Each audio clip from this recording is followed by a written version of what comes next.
Let us pray. May the words of my mouth and the meditation of all our hearts be acceptable in your sight, O God, our strength and our hope. Amen.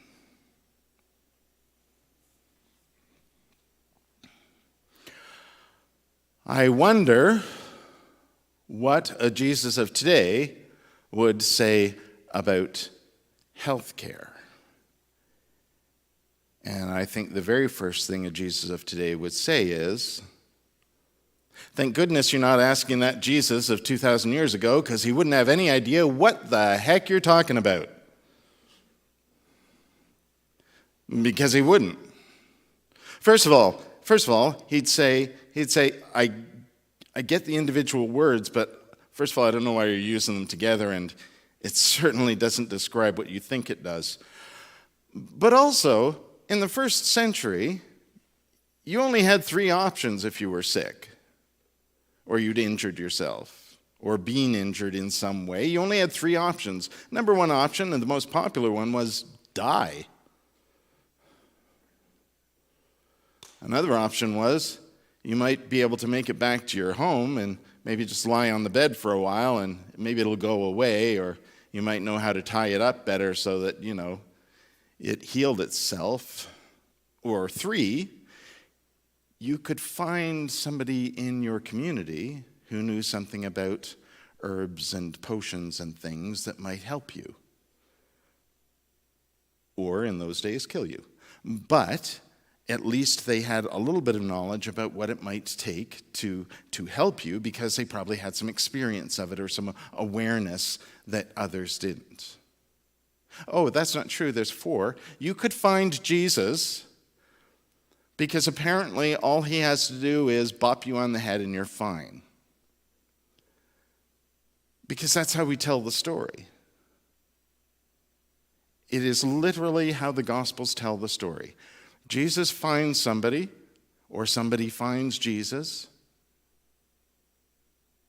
He touches them, he pokes them in the eye, whatever it is he does, and then they're healed and they go on their merry way. I think a 21st century Jesus would agree with me in saying, there's got to be more to the story than that. The reason we tell the story that way in the Gospels, I'm using the term we loosely, but the reason that story is told that way is so that we'll understand a pretty fundamental thing about Jesus. Jesus is the Messiah, the Son of God, the Word made flesh, the divine Spirit at work in the world with a power that we don't have. That's the initial point. That's why it's a miracle. It's because we can't do it. Only Jesus can do that. And the story gets told that way in order that we'll understand that Jesus has a power we don't have. And we will come together to worship Jesus and honor Jesus as the Son of God. Over the next 2,000 years, people, of course, started to ask questions about that and wonder whether or not maybe the point of Jesus was also to show us that we're capable of those things too. And that maybe there's more to the story than just, Shazam, you're good. There's nothing wrong with telling the story that way. Nothing wrong with it at all. If the point of telling the story is to make sure that you know that there is something unique and special about Jesus. Because there is. There absolutely is. The question then becomes, what is it that's unique and special about Jesus? And for some people, it's simply that Jesus is the Son of God.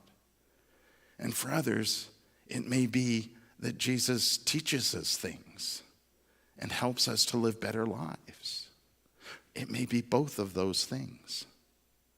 The point is, we need more of the story if it's going to be more than simply Jesus is an American. Wow. That should have been used last week when we were talking about nationalism. Jesus is an amazing miracle worker. There should have been more to the story. There should have been the part about how Jesus sits down with them and says, how are you doing? Tell me your story. What's going on here? Why are you feeling like this? I need to know more. And in the process of doing that, Jesus would show them they are loved and cared for. He would validate their being in a way that was taken away from them in a society where being sick or injured was because you'd somehow sinned and God was punishing you. I hope we don't think that way today, but it's taken us 2,000 years to get there. So Jesus would take the time to learn more. And whenever that moment of healing happened, however it happened, it wouldn't be the end of the story. I think Jesus would spend more time with them and continue to talk with them, help them feel restored and whole and part of the world again, part of being loved again.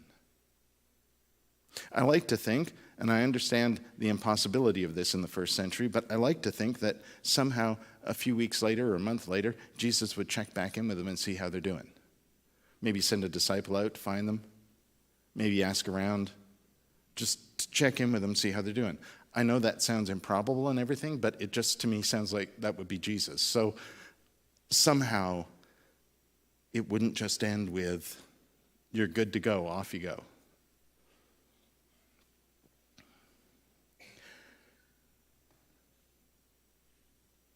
That's the story we don't hear. That's the story that reveals to us compassion and grace, empathy, the power of those things to affect our lives.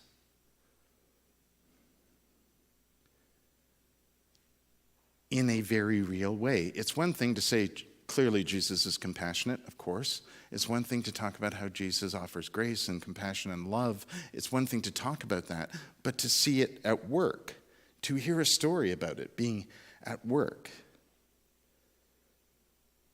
then we truly understand what it means to care. And that caring takes time. It takes effort. It takes more than just, give me 5 minutes to fix you. It takes more than that. We'd also, I think, come to understand better that health isn't simply about body. It's also about mind. It's also about spirit. It's about the wholeness of the body. And for the Jesus of the first century, that would have been a fairly simple process of like just sitting down with people and spending time with them. Something we don't seem to have a lot of today.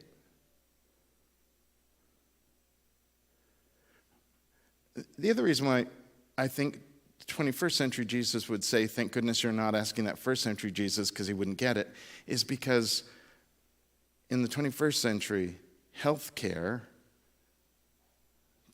doesn't necessarily mean health or care anymore. In fact, in Alberta, a number of years ago, we actually changed the name of it, didn't we? We stopped calling it healthcare and started calling it health services. And see, I don't think that was an accident. I don't think that was just rebranding. I think that was a change in ideology. It's a service. It costs money. I think a lot of governments have moved from the idea that health care is about the care of people. Remember last week when I was talking about how I think politics is the free and respectful exchange of ideas that leads to good governance of people? Wouldn't that be great? The good governance part would include the care of people, obviously. And care of people should begin with, what will it take for us to care for you? How can we make that happen? I think for most governments, that idea has shifted to, you sick people cost us a lot of money, and we can't afford you anymore. And aside from the obvious we don't care aspect of that, and it's really only about money, there's another piece that we've just lost too. We've lost not only the care part, we've also lost the part where you mean something.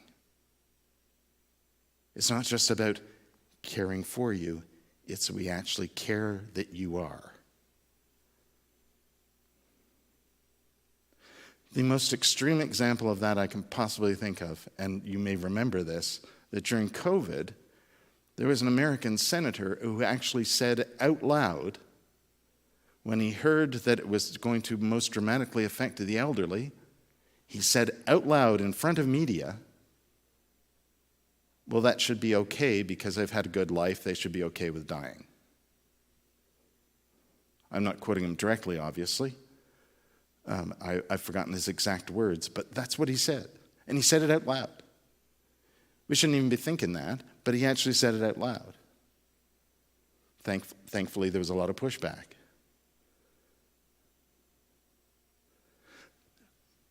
But it ought to begin with care for people and figuring out how we can do that.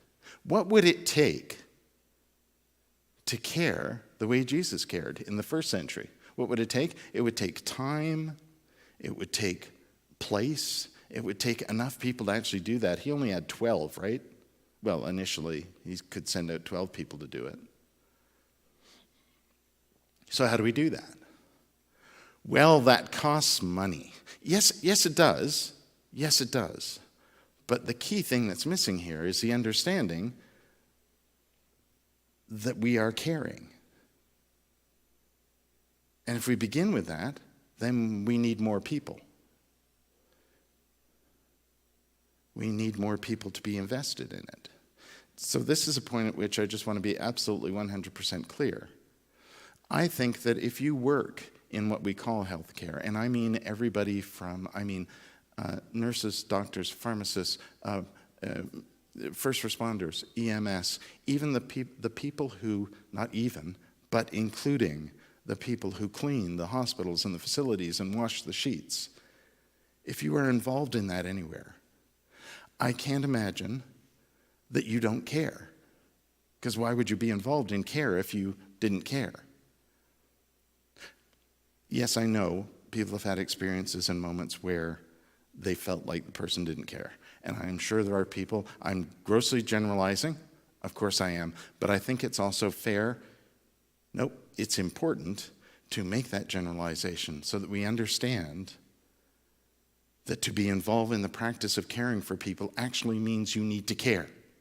Because otherwise it'd be like saying someone would go into ministry because they don't like people. No matter how many times you say it, it's still completely ridiculous. Because it's about people. I'm not suggesting for a moment that it doesn't cost money. It does. But our thinking around that ought to begin with, how do we care first? And then figuring out how we can make it happen.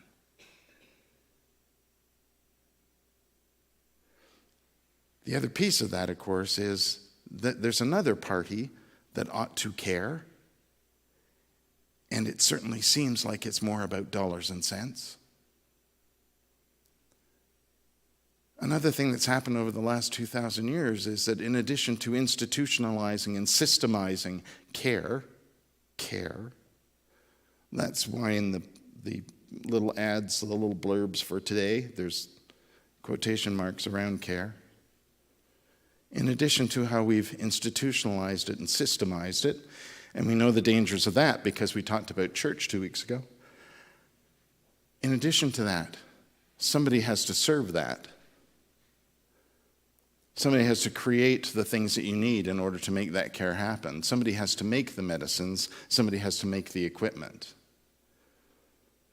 And how quickly did that turn from this is needed and necessary to look at how much profit we can make off of this. In fact, it reached a point, I think, where now one of the reasons governments are dealing with this the way they are isn't just because it's about dollars and cents. It's about the fact that there's very large corporations making money. And that means things are costing more. There's a lot of profit to be made in healthcare. What are you going to do about that? What are you going to do about those things? What are you going to do about that idea that we've gone from actually caring at those levels to what does it cost?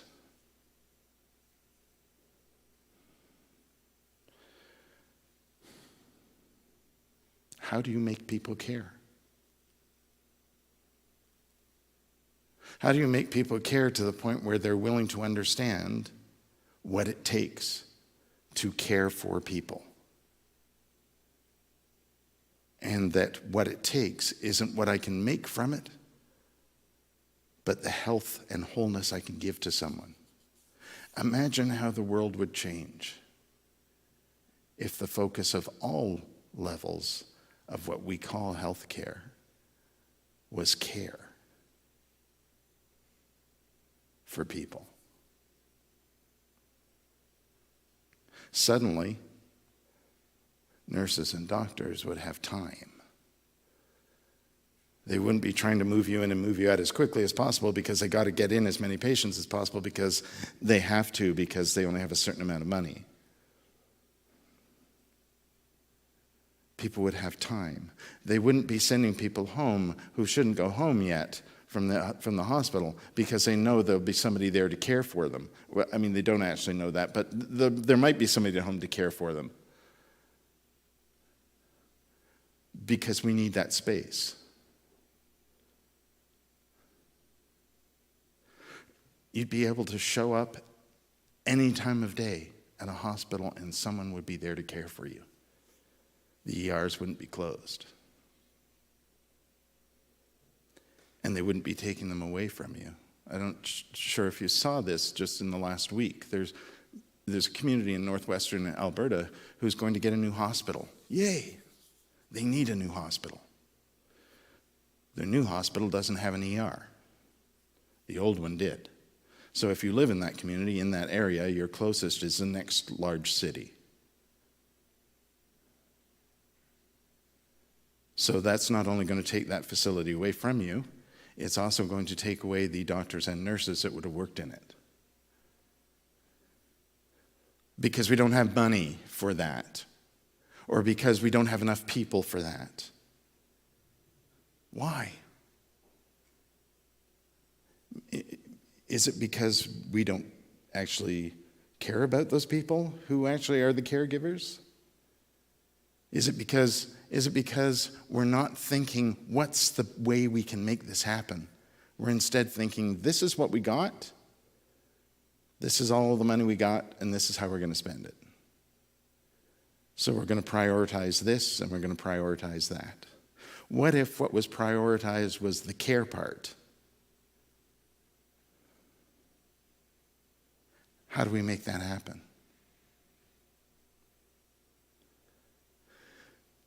This is where the 21st century Jesus, I think, would also remind you of a pretty fundamental thing that the first century Jesus always did. It's around expectation. At no time did the first century Jesus suggest, even for a moment, that we'd be perfect at anything. In fact, perfection isn't part of this life. What Jesus did suggest was that we make an effort, that we try, that we do the best that we can. I want to believe that is happening, but it's pretty hard to. It's pretty hard to, once you get past the people who are struggling to offer the care that they can, to do the best they can to help you be well, once you get into the governments and corporations that are involved in all of that, it's pretty hard sometimes to see that they actually care for something other than either the power that they have to use or the money that they have available to them. What would it take to change that?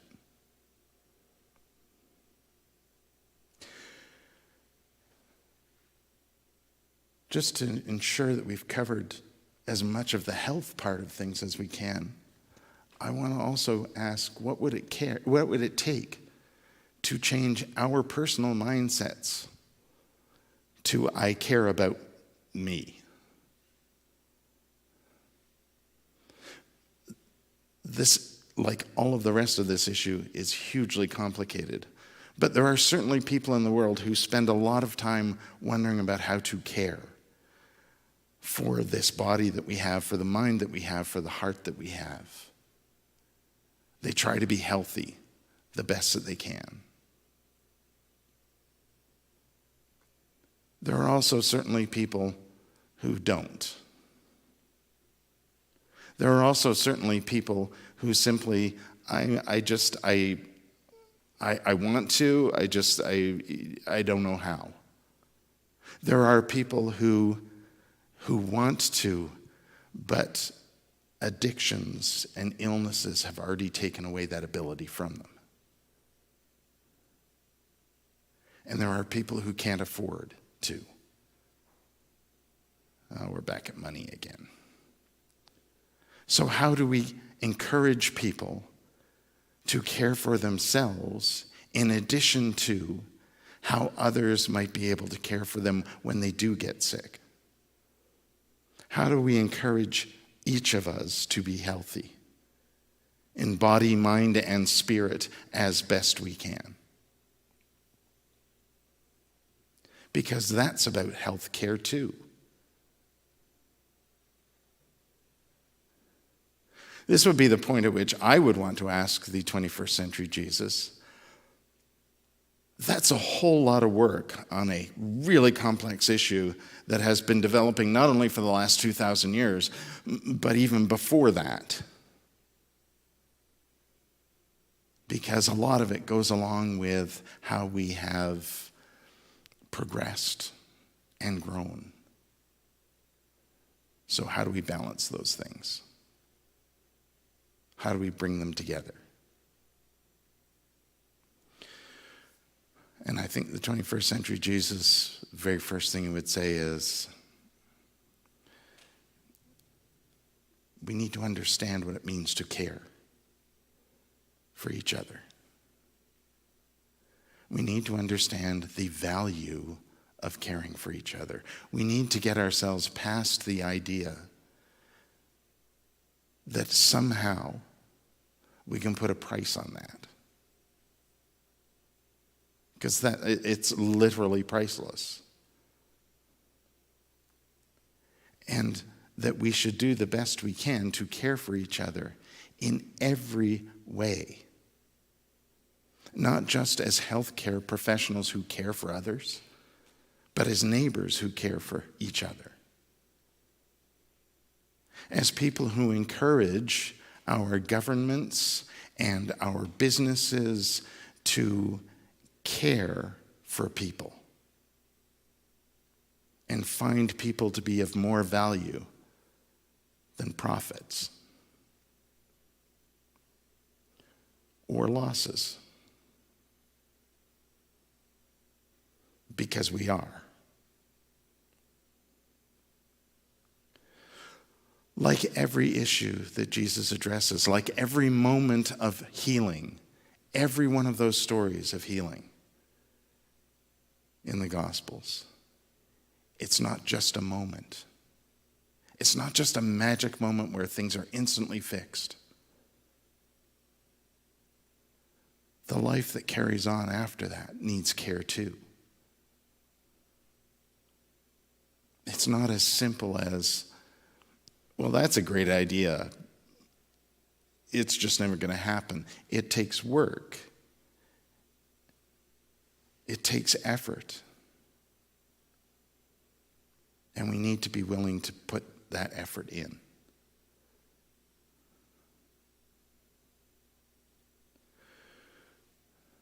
There are so many stories, not just the healing stories, but so many stories of Jesus that are about the connectedness of us, of creation. That it's not just the healing stories aren't just about caring for a particular individual. They're about how compassion and grace need to be part of our daily lives, with each other always. Love God, love your neighbor as you would yourself. That sounds like such a great omnibus thing to say, because it is. But how do you live it out in care? Caring for ourselves, caring for our neighbor. That is God alive in us. That's how those things are connected. It's like a little trinity of love. God, each of us, and all our neighbors, all our relations. That's worth more.